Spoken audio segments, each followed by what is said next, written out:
everyone, and welcome to the 66th episode of Slime Time Sidequest, an official Dragon's Den podcast. This is one of your hosts, Platty M3. And this is not Yangus, the legendary bandit. You really don't sound like Yoda at all, so yeah, that's pretty obvious. That's right, this is Bluestar. And this is B-Dog, Bururian. And this is Paul, also known as EastX Twitch. Well, thanks everyone, and joining me tonight... Oh, well, actually, I guess we already did that part. Well, this is quite the expedient intro. That's right, Platty. It's the week of Christmas. None of us have time to do silly opening skits. We've got gifts to wrap, parties to attend, and video games to play. And sicknesses to battle, but... Well, speak for yourself. I'm the picture of health, except for, every joint and half the muscles and, non-germy caused things. But, that's just because I'm old. Blue, though, you make a good point. All right, everybody, sit back. This one may go a little bit long, but we are saving you literal minutes on an intro so we can bring you even more entertainment with the best of the best we played this year. As always, on our year-end podcast, we have the disclaimer that these aren't necessarily the best games that were released this year. They're just the best ones we played this year. So they could be 2025 releases, like all of mine, or date back to the, I don't think we have 80s this time, early 2000s, let's put it that way. So let's see what we got. Bluestar, we're going to start with you. All right, I guess we're going all the way back to the peaceful times of 2006. We're going to start with Rune Factory DS, the original one. Yay. And, back around this time, I'm pretty sure this was after we had downloaded the original Harvest Moon from the Wii shop, because they had all of the virtual games or the virtual machines on there. We liked the original Harvest Moon, and then I was like, I want to play more games like that. And my mom found it's Harvest Moon, but it's also kind of fantasy, so this should be right up Bluestar's alley. And I mean, she was kind of right, but when I was a kid and I was not good at games, especially not games that were not turn-based, I was so unbelievably bad at this game that I never made it out of the first cave. And there are 8 of them. Oh, wow. Yeah, it was, I did not get very far in this game originally. But this year I decided to pick it up again, try again, and I was better. At least enough to beat the game this time. So, I'll take that. Not always the picture of a top-down action RPG player, but, we made it through, and it was a lot of fun. Got a little bit too invested in all of the micromanagey efficiency things of running a farm and petting all of the monsters to make sure that they, they're loving you enough so that number go up. There's so many numbers to go up in this game. Why am I not surprised by that with you? Oh my god. Wait till you get to more farther. Have you ever played farther into the Rune Factory series? I have not. One of the games that I am hoping to start up soon is Rune Factory 2. I'm hoping to move on to that. I just haven't found that one was one of my favorites. Yeah, I've done a little bit of research on it. And it sems really cool, so I'm excited to get there. I don't know when that'll be. Yeah, I remember thinking Dragon Quest V, but Harvest Moon. Mm-hmm. Yeah. So yeah, I don't know when that'll be. Probably sometime early next year. We'll see exactly how things go. Got a lot of open games right now that I need to finish up, but it's on my list of ones to start soonish. But yeah, it was a lot of fun. I spent way too long in the game because I did it with the retro achievements set, so get number go up that way as well. So yeah, catch all the monsters. You have to get to max friendship with everybody, max love points with everybody, which means I had to wait until the end of the game to actually marry anybody, and then I had to wait another 2.5 years, I think, for there to be a baby in the picture. And so there was just 2 years of running a farm and getting max level crops and making way too many potions and things to increase my stats. I think I maxed out all of them except HP, which you need a ridiculous amount of HP increasing items to get to max, so that wasn't going to happen unless I don't hate myself that much. But it was a lot of fun. I feel like I really got to experience the game, and it was a plus to not die immediately. I'd say you probably experienced more of the game than 99% of the people who've ever played it. Nobody Probably. told Blue about Stardew Valley. I have played Stardew Valley, but I played it with my husband, and we did actually get, I forget what it's called in that game. I think it's called Perfection, where you just sort of complete a laundry list of things in the game. Doing it in multiplayer, it actually ended up that I didn't have to do all of the things. I think he did all of the monster killing, and I did all of the what are the words I'm looking for? The social, the relationship, the relationships. That's what I did. I was working on the monsters because I assumed I was going to have to do them, but nah, it just popped. So we were like, cool, we did it. But the fact that there are, I think I've seen rumors that he's going to release another expansion for it at some point, more content. Well, there was one this year, wasn't there? Maybe, probably. Maybe. I live under a rock. That's a game I've gone through it twice, and I got to avoid it if I'm going to do it again. It's not a game that I'll play forever. But Bururian, it's funny you brought that up, because the first thing she's talking about going through all the relationships and maxing out, I'm just imagining Bluestar with a retro achievement, Stardew Valley, getting the relationship value up for everybody. Like getting married, divorce, like somewhere on there she's getting married to everybody in the game. Well, I mean, the nice thing about it being about a DS game is that you can marry them and then just turn off the game and reload your save. And then they don't remember it. Oh, that's true. That's true. You do have to watch the credits a lot, because when you get married, the credits roll. But powering it down and powering it back up is akin to just chloroforming your now former spouse. And the entire town, because the entire town doesn't remember either. They all attend, that's right. Wait a minute, didn't we just do this yesterday? Yeah, you were marrying that person? They all have to come up to you and tell you congratulations, and very few. This is more of a Men in Black stare into the light kind of situation. This is more of a DC Comics, the Scarecrow putting something in the town's drinking water so everybody forgets. Oh my! So what was your favorite thing to do with this? Was it the animal monster? Was it the relationship? Was it the farming? I mean, since you did everything, I did everything. What would you put up top? I actually liked leveling up the crops a lot. I can't really say why, other than number go up. And the fact that they sell for like double when you level them up, so you get a lot of money that way, and so that was good. I'd say the most annoying thing about the game is that there is one cave that is surrounded by water on all sides, so it is only accessible during winter. So you have to be very conscious about trying to catch every single fish in that cave, and like catch every single monster, and just do everything that is exclusive to that cave in winter, because you could wait for the next winter, but that ends up being quite some time if you're not doing other things. And I mean, you can just sort of narcolepsy your way through the years, but it still takes some time to do that even. So I was like, let's actually play the game and do it that way.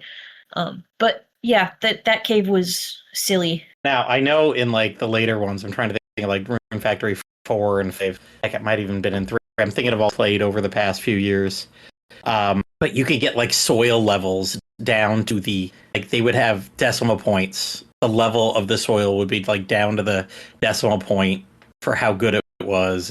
Now the crops would still only be like your 9 or 10 levels, but like it became insane, like how nitty gritty that like soil level content was. And that was definitely not a mechanic in the original. No. Yeah, you're talking about this. I'm like, There are way more numbers. Oh boy. I don't know if it was. I don't know if it's like the Switch or not, and it's not just Switch anymore. It's like the remakes of 3, 4 that have been out in the past 3 or 4 years, and 5 definitely. Oh, when they points out, like, okay, I'm not just throwing, I'm not just hitting a piece of grass on top. I'm not just adding a little bit of fertilizer. Like, what the heck is going on here? Mm-hmm. Well, I guess I have that to look forward to. You have that to look forward to. Pretty sure the second one didn't get that deep, though. Okay, so we'll ease into that. Mm-hmm. I actually played them out of order back in the day. I had 1, and then I played 3, and then went back to 2. And I still remember my copy of 2 is a fake cart. Well, I ordered it and got it when I my DS. It didn't turn off. And I'm like, why, when I shut the lid, why is it not turning off? This is bizarre. Like, I've never had that happen. And started once something was off with, and looking at the back of it and like looking at, I don't think it's serial numbers, but like I'm on Reddit, like staring at the back of cartridge stuff. Within like 2 weeks, I'd pretty much identified that I got a repo cart. That happened with me with the DS game once as well. But I mean, like, I paid $9 from an eBay person in China. I'm like, how much did they really make off this? There was your first indicator. Yeah, it was just a loose cart, and it was like $9 on eBay back, in 2015 or something like that. Oh yeah, mine was just at some random shop. I got it home. It would boot up randomly, and it wouldn't turn on all the time. And then sometimes when I was playing it, it would just cut out. And finally, it was just like, all right, what's going on? And yeah. Oh, luckily, the problem I had date, I never lost anything, because then I was very worried about it. I'm like, oh my god, this is a long game. I don't want to have to lose all this progress. But I just couldn't shut the darn lid. Sometimes it would lock up, like the screen would stay on, but it would lock up. So I just had to get used to, for like a month and a half, not shutting the lid.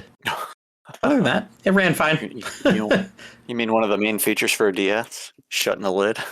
Yeah, I know. Trust me, that's why I played on DS and 3DS for 10 years, because but that's fun. Rune Factory has, I've said this for many years, I'm sure on a lot of our episodes, that's a top 3 series for me in all of gaming. So always good to hear more people like it. Yeah, I mean, like I said, it was great for me on paper, and I really wanted to like it as a kid. I just was bad. Excellent. All right. Well, there's a ringing endorsement. Actually, all of our games should be ringing endorsements tonight, because we're talking top 3 of everybody. That's so the whole we'll go point. on down. That is the whole point. We'll go on alphabetically down the list. I realized now, by moving myself to the bottom, we're all alphabetical. Of course, by, first names. Oh, look at that. Whatever. Look at that. So we'll go from B1 to B2. Bururian, what is one of your top 3 games of the year? So one of my top 3 ones was it came out of the blue for me. Like, I randomly found this one while I was searching around on Steam on other games. It was in that tab at the bottom of the store page to where it says, games similarly like, and this one is a 2024 game called Path of Archa, and it is how to explain it? It is a dark fantasy roguelike of the ancient Earth with a huge focus on streamlined controls and hero customization. This game is a veritable, like, broken build sandbox.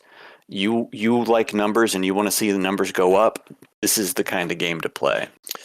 So there's no like overarching main story, I guess you could say, and that's where the roguelike element comes in, because you play from, if you've played it like the original Rogue, you kind of move from room to room in each level. This one gets a little bit more granular with, you have a single stage per level that you move through from start to finish.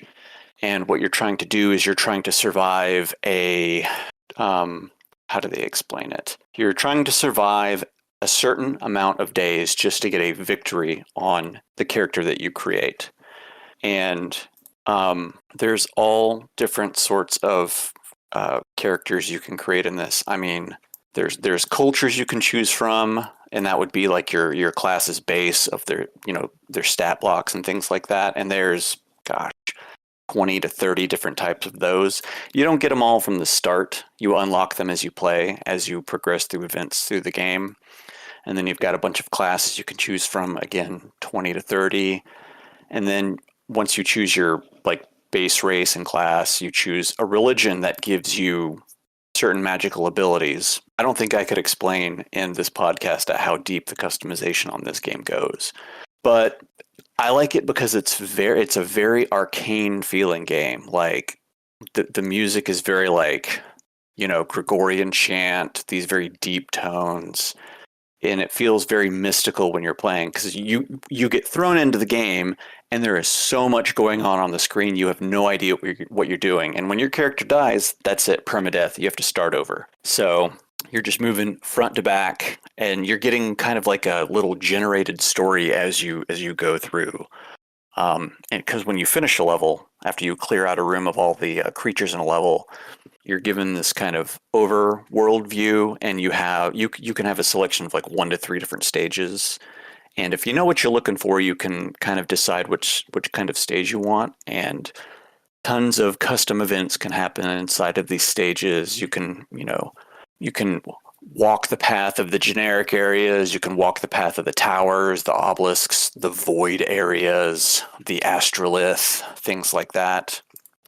But yeah, it's a very in-depth, numbers go up roguelike. So if you like to make broken builds of things, this is kind of your game. And I first, it was a cheap game. It was only like a $10 game, but there was a demo available for it. And I downloaded the demo, and the demo ends up being a full build of a previous version of the game. And I put about 40, 50 hours into that. And then when you buy the new game, everything that you had in the demo transfers forward, and you get even more customization items, improved UI, and expanded events that can happen in the game. So it's only $5 right now. So I'd say game good. Go buy game. Nice. I'd mentioned earlier it looked like an old Commodore 65 or DOSBox game. Yeah. I guess I didn't talk about the graphics at all, but yeah, it is a very 65? Oh, you only had the 64? Gosh, Paul. Yeah, the 65 was like the premium edition. Oh, man. But yeah, it looks like those. It's mine had teeth mark in it, so I figured it had one more bite. Yeah, this game is very reminiscent of like 80s style EVGA graphics. Mm-hmm. That's what was speaking to me seeing it. And there's very little animation. Like your little character models, your little sprites on the screen, they're not animated. So when you move them around, they just kind of shuffle from square to square. It's a lot of fun. If you haven't played a lot of roguelikes, I would suggest giving this one a shot, just for the sheer chaos that you can do with it. Because if you want something quick and easy to play, this is the kind of roguelike that you want. If you want something way more in depth, go play a roguelike like Zorbus. Oh no, thank you. He's hardcore about roguelikes, man. I was gonna say, roguelikes those are rough for me. I play a lot of them. I need the progression. I mean, you get the progression though, because as I play, I get to unlock more classes, more prestige. I was gonna say, I guess that's the roguelike. It's the like part. Yeah. Well, I mean, if you want something more, you keep something between runs. You want something more like a loop hero or a rogue legacy kind of thing, to where at the end of the run, you go back with some kind of currency that you use to improve things for the next run. This is not that. It's you create your thing, you make your run. If you succeed, you succeed, and if you don't, you don't. Very old school. Yeah, and that's why I like it. It feels like those are harder and harder to find these days because everybody wants, like you, they want that sense of progression saved a little bit because, sure, sometimes I'll play this and I'll have a run that goes an hour and then I die and it's just like, well, crap, I lost that hour and I have nothing to show for it except a name and the hall of heroes of deceased heroes. But yeah, there's my seal of approval on it. I feel like we just passed a Bururian on the Oregon Trail. Here lies Bururian, died of dysentery on his path to Archa. Terry was very mean, and I said something. I mean, I've got a transition here to Paul, but I don't know which one he's going to go with. Bururian threw me for a loop by doing the second one. We could be talking about roguelikes with progression. Maybe Paul has one like that. Yeah, because, what we call that, the stuff that holds your runs together, another way of saying it is the metagame, Mm-hmm. And to me, that's what makes the genre compelling, you know? So this year I've been really into that genre to the extent that it's keeping me from finishing Dragon Quest 1 and 2 HD 2D remake like I should be playing. But I went and got hold on for a second there, Paul. Hey, Bururian, how far are you into that game? Which one? Dragon Quest 1 and 2 HD 2D remake. I haven't even bought it. There you go, Paul. You're fine. Go ahead. Okay, well, Just wanted you to feel better about yourself. wow, yeah, I don't know where to go from At there. Bururian's expense. That's well, true. You know, to be fair, the game you're about to mention is really good. It's So really good. good. Oh, yeah. Understandable. yeah, there you go. But I've been playing Hades, which I know didn't come out this year, and so I'm kind of talking about in the wrong order, but I was playing a bunch of Turtles Splintered Fate, which is inspired by Hades. So I've mostly been playing Hades, hence I'll talk about it first because it gives context for Turtles, I think. But yeah, it's a roguelike, and it's based on Greek mythology. And how many of you guys have played it? Everyone? I've beaten it. Excellent. Nice. I gave it 10 hours. I saw where it was going, and I'm like, ooh, this is a lot for me. I'm not that good at it, so I know it's going to take a whole lot of time to get a successful run. So Paul, he kept it was dying- good. He kept dying to Meg. That's what it is. Oh, that's rough. It So you was and your good. sisters. It was good. I was not. I had it on a 1 week loan from the library, and after that Ooh. 1 week, I was like, okay, I'm good. I'm good. Well, But, I I've mean, been- that's a me problem, not a Hades problem. I mean, I've been playing it hardcore on my Steam Deck, but also dabbling on Xbox, you know, because Mhm. I'm just crazy enough to get into one of these games so much that I'll just play it wherever I can. You know, I did the same thing with Ball X Pit and with Turtles, actually. But anyway, yeah, it's really good. It mostly, you know, the best roguelikes get easier as you play more because of the metagame, you know, because you have some kind of currency that carries over and the permanent upgrades allow you to get farther and farther. And Hades definitely has that, you know, so in some ways it is getting easier as you get farther, but also they start mixing in harder enemies on your runs. I don't know what triggers that, but it kind of keeps it challenging even in the early areas.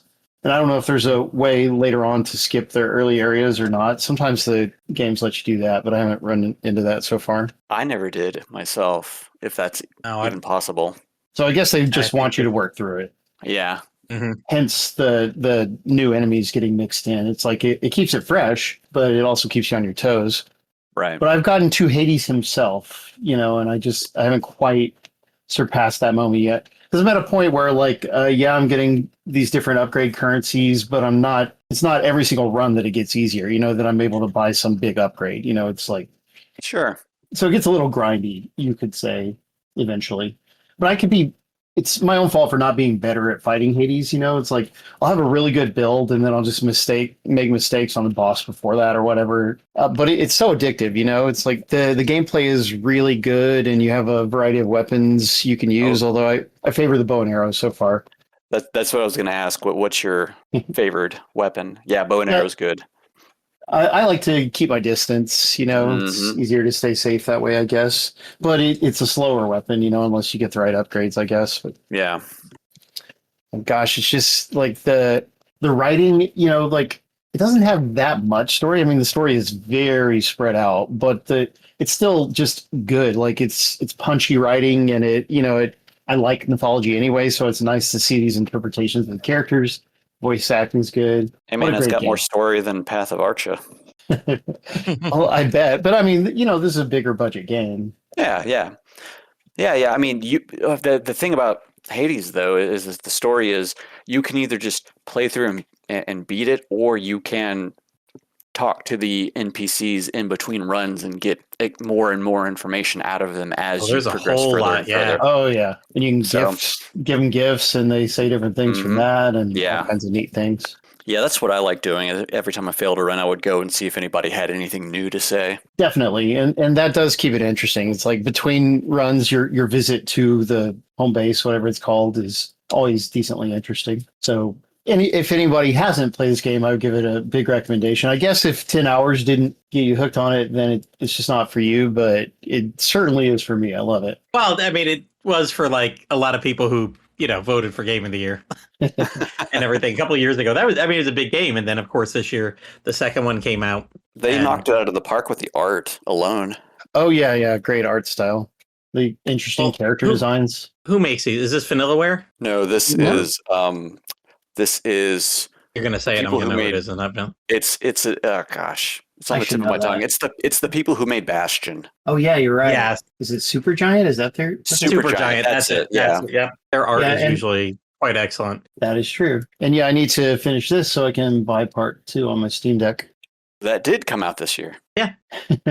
That's true. I'm just behind is all. Aren't we all? Oh, I was going to say there's years where almost every game we talk about is not. I think every year most of my games are not from this year. Yeah, I was going to say I'm surprised. I paid 2 of the games are from this year that I paid full price from. Usually when I have a game that's from the current year, it's because I got the review code for it and it ended up being good. Yeah, I bought this one myself. I didn't review it or anything, but I did review Turtles, which I'll talk about later, and that's what got me to finally try this one 5 years late. Well, nice. Yeah, no. Like I said, it's definitely a me thing with these kind of games. Just kind of like I said with the Path of Archa, the roguelike, it's rough. I'll do roguelike cards. I almost put Monster Train on here. I guess I could throw that in as an honorable mention. But you said roguelike cards? Roguelike deck builders. Oh, Slay the Spire for you. Yep. Yeah, I played Slay the Spire. Enjoyed that. Paul, are you all done with Hades? I guess I could do mine. Yeah, please go on. Okay, so Monster Train. Speaking of games that the second one came out and went back and played, I'd give an honorable mention this year to Monster Train. I enjoyed and put a lot of time into the original this year, so maybe I'll actually get to the new one next year. But along with that, okay, my first game. I'm going to talk Fantasy Life I, The Girl Who Steals Time. And this one starts off a whole line of games back when, gosh, what am I thinking, 2018 or something like that. Yangus and I started a turn-based RPG group over on Facebook and ran it for, I don't know, 3 or 4 years. And just, talking turn-based RPG loving. This year, every game I'm going to talk about, even my little honorable mention, not a turn-based game. I was a little surprised when I listed these all today, and I was like, no, not that one, not that one, not that one.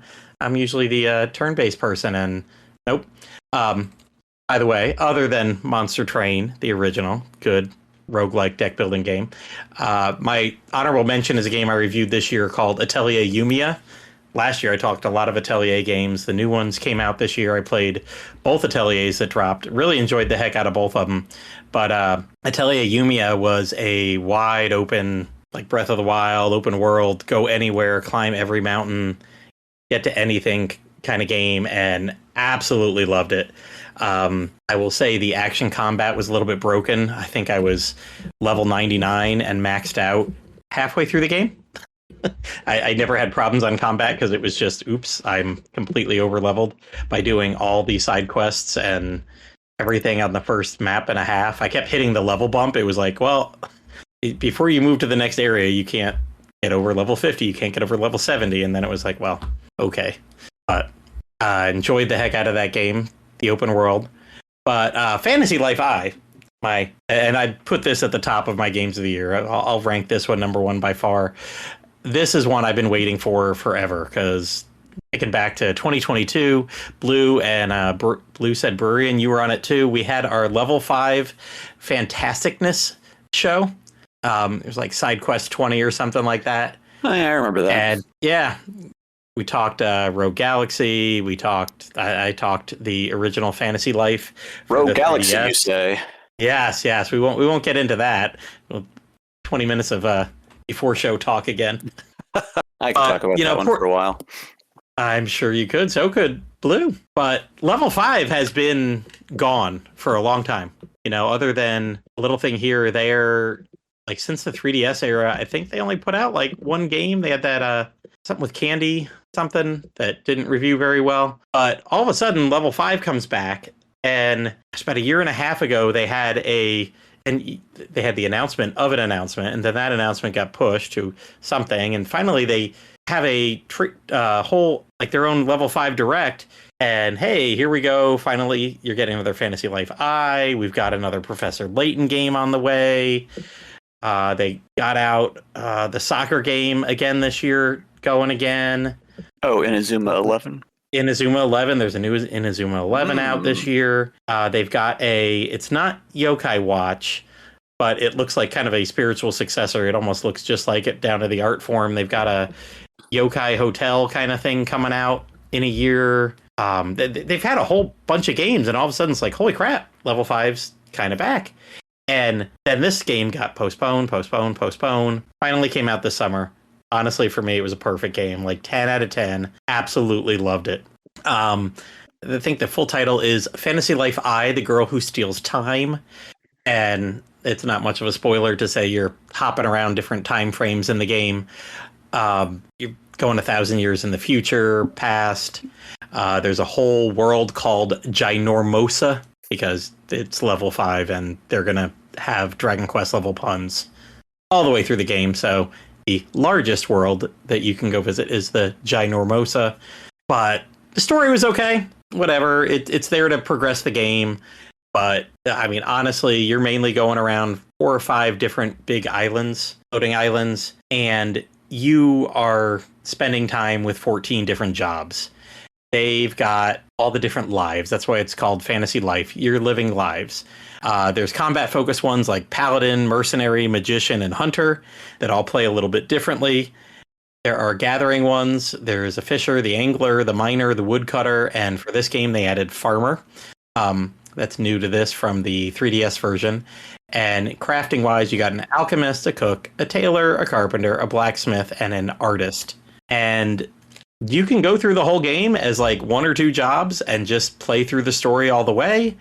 Or you can do what I did and get all 14 jobs to the God tier and maxed out, did every job quest for every one of these. And other than some RNG ones that took about 20 hours at the end, I loved it. I'd go to an island and there'd be, I don't know, 2 or 3 dungeons on the island while you're doing the story parts. And each person, the Paladin, the Mercenary, the Magician, the Hunter, combat-wise, would have very similar quests. Like the Paladin would be like, kill at least 4 of these guys, or kill 7 of them, or 20 of these, depending on whether they were rare spawns or not. And at least for the most part, all those kind of monsters had set spawning areas. It wasn't a hard time to get all the stuff did. The combat ones, it took a lot of time because sometimes you'd go through a dungeon and there'd only be one of that monster in there unless you went all the way out and all the way back in, down 3 floors. And, you might need 3 of them for the Mercenary class. You'd have to beat them as a Mercenary. You might need to kill 5 of them for the Hunter class. Go back in and keep resetting that floor 5 times to get 5 of them. And that took a while, but it was fun. It kept my levels high. It was good. The gathering, there were fishing spots. There's mining spots, woodcutter, farmer spots. They're in the dungeons. They're out of the dungeons and the kind of overworld island areas. They're all over the place in Ginormosia. And unless you want to save up money to buy all your own weapons and stuff, you can just go mine your own ore or cut down new woods for a better bow, or, farm food to make potions to heal you while you're out there. Angler, catch fish for dishes because there's cook jobs. And then, you get all those raw materials and you take them, and there's 6 different crafting jobs, and all of them have fun little button pressing mini games that you can do along with it. They can get very repetitive, but I loved it. I would play those for hours on end, be like, okay, I just spent 8 hours, leveling up all my different fighting jobs, and while I was going through those dungeons, gathering all the stuff, I've got a stack of raw materials. Let's see what the alchemist can do, and I can go make another 20 recipes or go do another 20 food recipes as a cook or something like that. And just advancing through like 6 levels of your lives. And it I don't know, that's the addicting part of this game. I thought I did pretty good on my 3DS version. Then I opened it up for the first time about a year ago and was like, oh my God, I didn't max that life out. I didn't max that life out. How did I not max this life out? I made sure I left no life unturned this time. And it is much like Bluestar's Rune Factory. It's a top-down 3D action combat, and it's pretty easy. You can lock on, run around, shoot stuff. It's no Souls-like or anything. And I think that's where I enjoy this. It's not too hard, the combat for it. Gosh, that Ginormosa is a huge place that you can visit, and it's like split into 20 little regions where if you like to see numbers go up, each of those regions can be leveled up, I want to say, to like level 10, which is insane. I think I maybe raised about 7 of them to level 5 just because I needed the rare drops that would come out at level 5 in those areas, or basically side quests that would lead to rare drops in those areas. There is a place, there's another island altogether that you start a little town on, kind of like Animal Crossing wise, and there are somewhere in the neighborhood of like 40 different player characters that you can recruit, or should I say NPCs, and then you can bring 2 of them along with you at all times, or is it 3? It might be 3, to do all the action combat. It's fun to bring. I always had like somebody combat related, or if I knew I was going to a place with a lot of mining or areas and trees, I would bring a miner and a tree guy, and as I'm whacking away at it, your little person would come and start hitting it, helping as well, because everything's stamina based, much like a Rune Factory game or a lot of these games, and if you run out of stamina halfway through chopping down a tree, well, you're SOL. You're just going to have to back out of that tree, and if you use a potion to restore your stamina and go attack the tree again, it's all the way back healed again. So there was always a balance there to make sure you're strong enough to take down a level 40 tree. If you're a level 35 woodcutter, that'd be kind of close. You'd want to work your skill tree, because every one of these 14 jobs has skill trees. So talk about in-depth. It just gets really in-depth through all that different stuff. The town building mechanics, all those 40 people, you could level them up. I did not do that. I got maybe like 1 person in every job, or maybe a couple people in every job leveled up pretty good, because they could help you out in the crafting too. So you could start, if you had a couple extra cooks and you were doing cooking stuff, they would be next to you helping out with some of the ingredients, helping speed things along. Again, you could maybe get that level 40 fish dish cooked when you're at level 35 that just by yourself you wouldn't. There is a DLC releasing for this game any day now. We're recording this on December 22nd, and I think the trailer dropped for it less than a week ago, and it's just like releasing this holiday season. There's no set date for it, which is a little odd, but seeing that this game got delayed and delayed and delayed until it was just perfect. A good thing it got delayed, because I read about the stuff that made it get delayed. Yes, they had a whole lot of problems. And something like 8 or 9 months beforehand, they just added a ton of stuff, and reading through it, I'm like, ooh, that's a lot of the fun stuff. Yeah. So, yeah, if this DLC has to wait till January or February, it's fine. But it's a big free DLC. And speaking of roguelike, it is supposed to be a roguelike mode that is added. And I think it zeroes out your job level and as you're going through. So is it like a new area that does that with new jobs? I think it's a complete new mechanic, a new area, a new something. I think it's definitely made for people that, you know what, you've already played this game a whole bunch, so right, here's something new where you're not going to be OP the entire time, and you can do it. Which I kind of saw that. I'm like, oh my gosh, the Ginormosa is almost like this anyway. I mean, you got 20 different, basically, like countries. The map is all split up with lines all over it, but there's 20 different regions that you could each level up a whole bunch of times by just doing little side quests in there and all this other stuff. And like that could take you forever. So them adding more was like, oh my gosh. But I definitely want to give that a try, because I put over I think I did 106 hours in this game. The last about 36 hours were completely trying to get rare drops. I maxed out all my battle classes or battle jobs, and it was certain of the crafting things. Like you had to cook a dish with like a rainbow, blah, blah, blah, tuna. And it's like, where the hell can you catch this? Well, you can only get it at the bottom of tree dungeons. And something that when you're in Ginormosa and you do certain quests, you'd get little like trees, I don't know, like a tree sapling or something like that. And if you took it to the big tree that was in your little Animal Crossing like town and you planted it, it would generate a random dungeon. And the dungeon had like almost like a skill tree kind of map, but you had to go down 10 levels. And every level you had to meet certain requirements. It'd be like, mine 7 ore on this one, or cut down 3 trees, or defeat every enemy on the map. And there'd be like 20. Very grotto-like. Yes, very grotto-like. I see Blue might talk grottos in a little bit, but yes, it was very much like that. And there'd be a boss at the bottom. Well, you could see the boss at the bottom from the very beginning of that. So if you didn't like it, hey, throw another sapling in and try for a better one. Problem was, I ended up needing about 12 to 15 items towards the end of the game that could only be gotten from those grotto bosses, and they're random. Now, what helped a lot is you could do this online, and I could search for people online that were playing, and it shows you like, oh, hey, this person's trying to run this grotto, and here's the boss that they want. And I was like, yay! And I'd go to do it, and it's like, the person didn't select you. Like, what? Or, I don't know, my angler was like level 70, and I needed these stinking rainbow fish to make these final dishes, and I'd keep seeing it pop up, and I'd do it, and it's like, oh, sorry, this is only for anglers level 90 and over.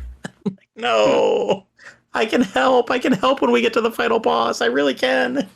And I would play, especially on like Friday morning. I would wake up early, Saturday morning too, to try to get the Japanese players like that were on, it's Friday night, it's Saturday night. There's a lot more people on. Mm-hmm. And so there'd be a lot more choices, and that's what it finally came to. And it took about 2 to 3 weeks at the end there of just, loading it up for an hour or two and just re-rolling dungeons and whatever. But I got there, 106 hours.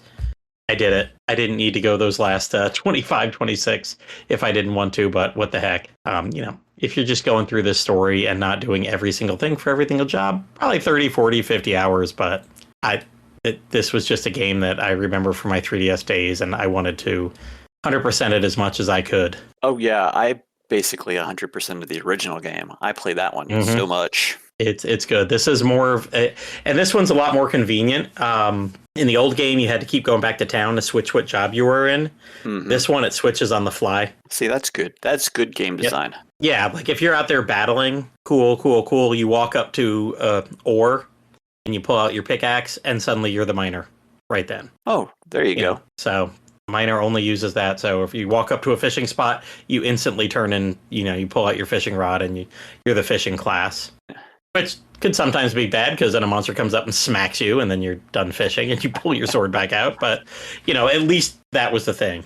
This you could switch on the fly at any time. And most any time that you would go to interact with something that you would need to be a different class, it would switch to that class for you. See, that's good design if it does that. That keeps you hooked and playing instead of having to touch base somewhere to class change for that kind of thing. Yeah, and then, you're out and about. Talk to Jack and listen to the little harp jingle as the heavens rain down on you as you're about to change class. And then you know what? That's into the basement. This sounds like a perfect transition. Blue, what game might you to be talking about? What game is there a jack of all trades that lets you change vocation to a angelic harp sounds?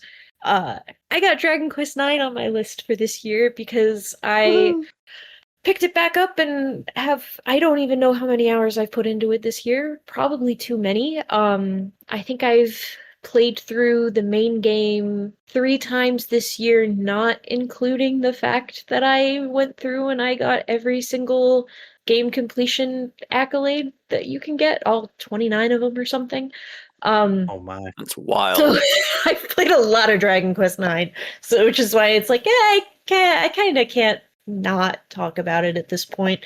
It's the first time that I've really picked it up and gone really deep into it since, I played it probably at least 10 years ago now. Because, your cart only comes with 1 save slot, and I spent a lot of time farming up all of the extra Questers Rest guests to upgrade the inn, and I can't delete that save. And so I can't replay it on my current cart. So I just haven't for the longest time. But this time I went through and we're going for all the accolades, baby. I think I have, let me pull this up. I think there's 400 some. Oh my. Wow, that's a lot. There's 429 and I have 391. Of course, those last like 35-ish are painful ones, like doing 1,000 grottos and Right. Oh. completing the wardrobe and all of the alchemy recipes and all of that stuff. But for the most part, I've done all the quests. I have every item. I think I've almost farmed up all of the equipment that I've wanted from grotto bosses. Thankfully, doing 1,000 grottos each time you kill a legacy boss, it counts as one, and I need to get all of them to level 99. So that's just gonna complete itself while I'm doing other things like killing all of the legacy bosses until they reach level 99, which I've never really done much with the legacy bosses before. So when I pick that up to sort of dive into that, that'll be my first big experience with leveling all of them up. I think I fought all of them for the first time earlier this year. That's something I never got into. So, yeah. That just seems like a we're gonna see how it goes. It'll probably be, this last stretch will probably be a project over the next, I don't know how long it'll take me to move past it, but like I said, we're basically done with all of your regular grottos, and we're down to just legacy bosses, and I think I might need to do a little bit more leveling on a couple more classes to just make sure that I can do all the things that I need to do. We got 3 gladiators and a priest as a team to go through, which is that's brutal. Like Gladiator, I love the Gladiator class from 9. I used that one probably the most on my hero out of a lot of the other classes. It does so much damage for... It's ridiculous. Almost... I feel like the strength stat is... it is higher on Gladiator, but I don't know if it's as much higher to sort of make it make sense why it deals so much more damage. But... You would think that the stat loadout for it would be better on a paladin or something, but no. Yeah. Paladin is good to have just because their coup de grace is busted. But other than that, you mostly just go with Gladiator, Falcon Brigade, and make sure you have a healer to keep everything together. One of the things that I did this run that was cool is because I started it as basically a speed run because the first game clear accolade you need to get is for completing the game in under 12 hours, which if you know what you're doing and have a plan going through the game is not that tight of a... Oh, I didn't know that. I didn't know you could beat the game that fast. I think the speed thought run, I think it's 7 hours and 30 minutes is rolling credits. I don't know, that may not be correct, but it's somewhere around there. I think I came in at just over 9 hours. Oh wow. That's really short. Because I've played through the game 4 times because, like you mentioned, the game only has 1 save slot, and I don't want to erase the save, so I just bought another copy of the game. And I did that back when you could walk into a GameStop and get a copy of Dragon Quest IX for $10. So I have those were the days. 4 or 5 copies of it because of that. Yeah, so the nice thing about it is that I was able to start with an edited save file that essentially upgraded the Quester's Rest and made the game think that you had enough guests canvassed to get you all the upgrades, and so all of that's unlocked. All of the DLC is unlocked, and so going through based on that. Actually, the funny thing is that one of the accolades that I still do not have, and I am going to need to jump through some hoops to get, I do not have the accolade for dressing up as Carver. And I can't get it on my file because my hero is a girl. And even with all of the accessory to let you equip the other gender stuff, they're just that's a little too much. We're not going to let you dress up as Carver. And it's unfortunate because Carver is one of the characters that has 5 outfit pieces, which means you need to go through the whole game and do the post game in order to get his last outfit piece. So I essentially need to play the game again, kind of as a speed run, but instead of an any percent speed run, I need to do an any percent speed run because I have to play the game until you can win the any, so that we can get all of parts of Carver's costume on a file with a male hero. Good lord. Which I think is I get a lot of amusement out of any percent because I think that's hilarious. That's a Dragon Quest pun if I ever saw one. I'm kind of surprised that it's not already a category for the game. I feel like someone is missing out on all of that. So I mean, I'm not actually a speedrunner. So before anybody says, "Hey, you should be the one to do that," I don't know if I'm the person for the job. But yeah, so that would be like that's like a weekend project to go get the Carver accolade. But I've got enough other stuff to do that I'm not like, let's go do that yet.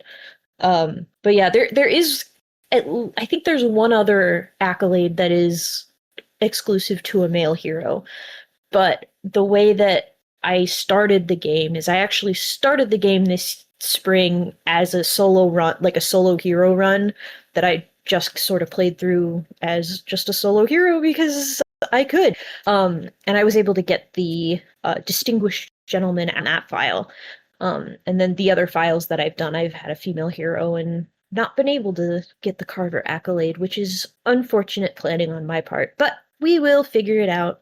Go do our any percent speed run. But yeah, that's my Dragon Quest IX. I actually am also, I've never actually completed an Alchemiracle before, despite, the amount of time that I have in this game. So we're going to get that far and that'll be interesting. So we'll get to experience all of the things that I never was able to do when I was a kid. Because I feel like the game felt just massive. And doing it now, it definitely felt a little bit smaller to get through and do all the quests and unlock all of the grotto monsters and all of that stuff.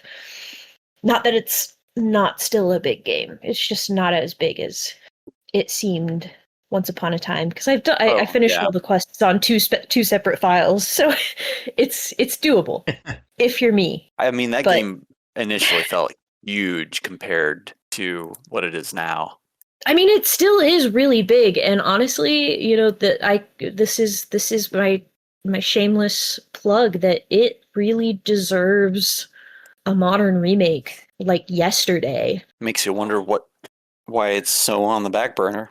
Yeah, it doesn't make any sense because I mean, a Switch port of it where you could play online multiplayer with your friends, that would be.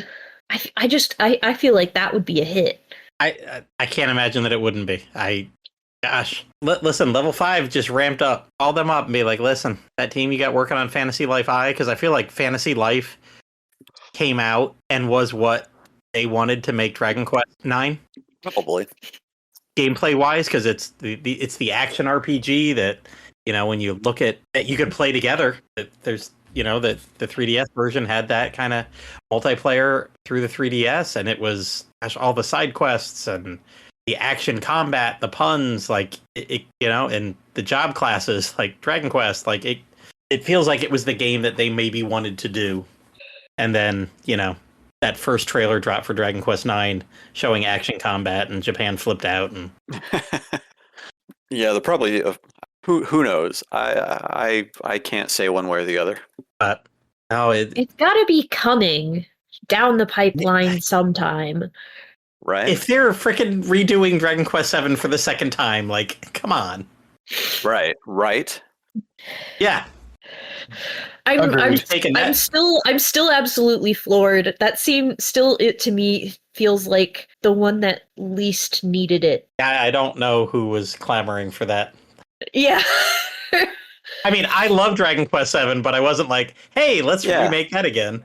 Yeah, don't get me wrong. It's a great game, but exactly. Right, I feel like the 3DS version did just about everything that they needed to with the game, and like it's a solid version. It, has the modern updates to everything. Like, I don't like the only game that had been remade more recently, excluding the HD 2D remakes, was Dragon Quest VIII. But the difference with Dragon Quest VII and Dragon Quest VIII is that Dragon Quest VII lends itself well to a handheld console, whereas Dragon Quest VIII doesn't.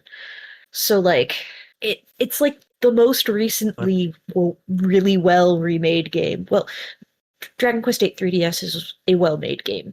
I just feel like it could be better if it was on a home console instead of a handheld. But I have no way to really improve on the Dragon Quest VII remake, so it still just feels so out of left field. I'm excited for it to see what they do. I am the resident Kiefer hater, because he ripped my heart out, and I can never forgive him for that. And maybe that'll happen. I kind of doubt it. My hatred runs too deep. The sting of betrayal. But we'll see how things go. All right. Speaking of seeing how things go, let's see how Bururian's thing went with his next game that he wants to talk about. So we all play a lot of RPGs in here, and sometimes when you're navigating all those menus, making all those choices, tweaking all of those stats, sometimes you need something a little bit different. And I found myself this year with technically 2 games, but 2 games tell one continuous story, so I consider it like a complete work. But that would be Doom 2016 and Doom Eternal. Sometimes you just need some fun run and gun action. I played a lot of Doom and Wolfenstein back on the PC in the early 90s. I don't know if you ever played. Do you ever play Doom, Platty? I never have.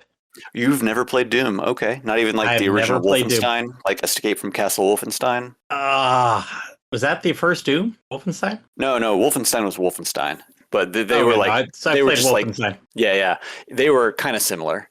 Doom was a little bit more fast paced because it has all that heavy metal going to it. But yeah, Doom 2016. Like if you've never played a Doom game, this is just extremely fast run and gun action. The ongoing meme with this game is rip and tear, and that is what you were doing.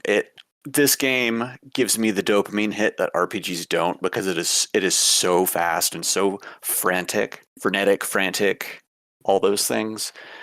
Because I got Dragon Quest IX or Path to Acra booted up, and I'm looking at screens full of numbers on equipment that I'm trying to tweak so that I can do very specific things. And in this one, I have a shotgun, and demons from hell have invaded from Mars because scientists got a little too bold in the face of God and opened up an Argent gate to hell, and demons start pouring out onto Mars, killing all of the scientists in the facility.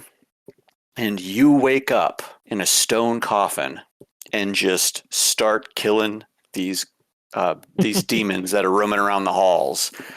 And it's gory. It's very gory because they call them glory kills, to where when you damage an enemy enough, they start flashing, and then you can do a melee on them, to where you run up and you do just depending on like where you position your reticle at when you do the glory kill, you can do stuff from ripping their heads off, ripping their chests open, kicking a leg off and slicing them in half. It is the complete opposite of what I usually play, but I found myself this year needing something a little bit different. Doom 2016 was great because it was, how to best describe it? You never talk as the protagonist. You are just a silent killing machine. And it's just got these giant set pieces that, gosh, in the second game, at one point you are on a space station and you need to get back down to Mars. So what do? You go to the part of the space station, you activate the BFG 10,000, blow a hole in Mars, and then kick the next ammo to be shot out of the weapon, get into it, and get shot from the BFG onto the planet, and you just land and just start going. It is so incredibly over the top, and I love all of the dialogue in the game from people who have survived, because they start deifying the Doom Killer, or the Doom Slayer as they start to call him. It's just I can't get enough of it. It's a dopamine hit after dopamine hit as you're playing this game. The first game, they basically give you all of this whole kit of weapons, and you've got, different missions that you want to do with each weapon, do a certain amount of actions with this weapon and you get an upgrade to it. There's a lot of puzzle platforming in the first Doom game. The second one is more of a start to finish, but you find collectibles along the way. So if you like vertical platforming, the first game has a ton of it, but the second game doesn't have as much. Don't have a lot more to say on it than that. It's fast, it's fun, it's gory. So if you're not into that kind of thing, maybe not for you. But yeah, I was telling my girlfriend about it one night because she hears the heavy metal music going on and all of the sound effects going on, and she's like, "What is going on in there?" And I'm like, "Sit down and let me tell you a story." But yeah, Doom is good. Doom is very good. Doom good. Play Doom. All right, Paul. What else should we be playing? Okay, give me just a second. No worries. Okay. Well, I talked about Hades already, so the game that got me into Hades in the first place was Teenage Mutant Ninja Turtles Splintered Fate. Have any of you guys played that one? I've heard of it, but I have not played it. I have heard that it is very Hades-like, yes. Yeah, there's a resemblance. Well, first it came out on Apple Arcade as an exclusive, and then it made its way to Switch, then Steam, then PlayStation and Xbox. So this year we got, I think, PlayStation and Xbox, or at least the Xbox version this year. And it is Teenage Mutant Ninja Turtles roguelike, the first one I think that there's been. And I've always been a huge Ninja Turtles fan. That's where my name Eastex or Eastex Twitch comes from, is Eastman, one of the creators of the Turtles, Kevin Eastman. Oh. So that automatically makes me interested. Yeah, there you go. And the X is from Mega Man X, I needed to shorten Eastman because it's a real name, so it would be taken everywhere. So Eastex was born, baby. But anyway, this is a game where Splinter has been kidnapped by the Foot Clan, who are allied with a mysterious otherworldly benefactor. And the Turtles have to go through a series of portals in order to eventually rescue him, And it's a 4-stage roguelike, much as Hades is. But initially you could select from all 4 turtles, and then as DLC characters, there's Casey Jones and Metalhead. And I hope they'll do another one beyond that. I think they will eventually. But anyway, they all play differently in that they have different, 3 different kinds of moves, I guess. There's a tool, a special move, and gosh, there's one other I'm forgetting. But anyway, maybe it's only 2 different moves. Oh, but then they have unique perks that just support them in different ways. Like Donatello automatically heals a little bit when he enters a room, and nobody else does that unless they get his perk too. But this one, every time you beat a room, you have a choice of various upgrades or currency rewards.